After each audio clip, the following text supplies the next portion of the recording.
We're gonna get started with mini bars. I call our F chord a mini bar because we're using our first finger to bar on 2 strings. And we're not barring across the whole fret, but eventually we will. But I like this because it introduces the concept, the technique of barring. Let's get into it. We're gonna use our first finger, and I want you to try this. You're going to bend this knuckle, this joint back and forth, okay? But I want you to lock it in place. And I want you to take this idea to the fretboard. Make sure, it's really important, you put your thumb behind on the neck, thumbs up, okay? Another important thing is I want you to push with that finger. I don't want you to squeeze. We're not thinking of our hand like a clamp. We're thinking as our thumb is our support and our finger should be pushing into the neck, into the wood, okay? So next, we're going to play each string separately, just to make sure we're getting each string clear. Okay, if your sounds like this, you're not pushing hard enough. Or if one string sounds but the other, we have to make that bar consistent, okay?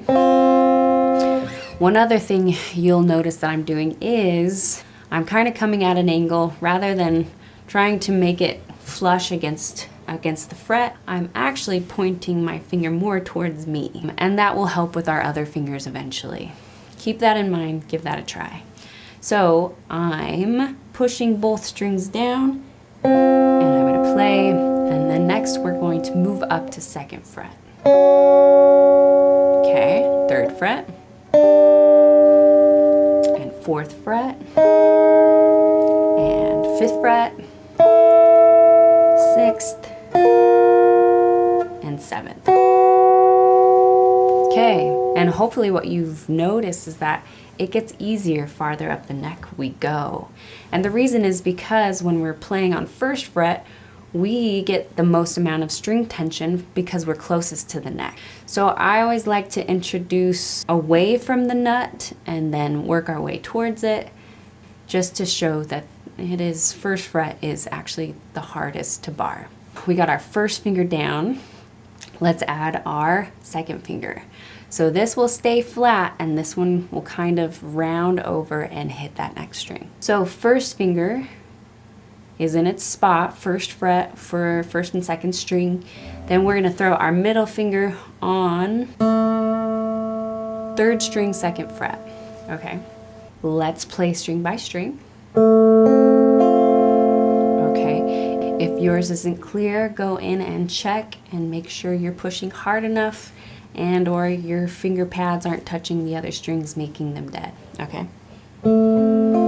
Okay, so we're gonna do the same thing, move it up fret by fret. So here we got 2nd fret, and 3rd fret, and 4th fret, and 5th fret, and 6th fret, and 7th fret.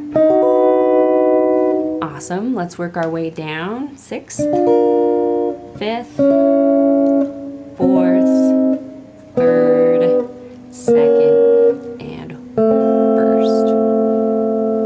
So next we'll add our 3rd finger. Let's put our 1st finger in place and our 2nd finger in place. Let's add this 3rd finger on 4th string, 3rd fret. So string by string.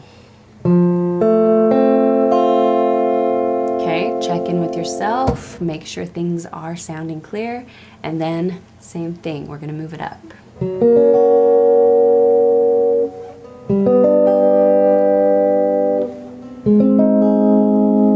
And then 5th, and 6th, and 7th. Okay, let's work our way down. 6, 5, 4, 3, 2, and 1. What I want you to do is throw this into your practice routine. It doesn't need to take more than 5 or 10 minutes, and just be consistent about it. This isn't gonna be an overnight thing. You're not gonna magically play an F chord tomorrow, but this is something you can work at continuously and see your progress.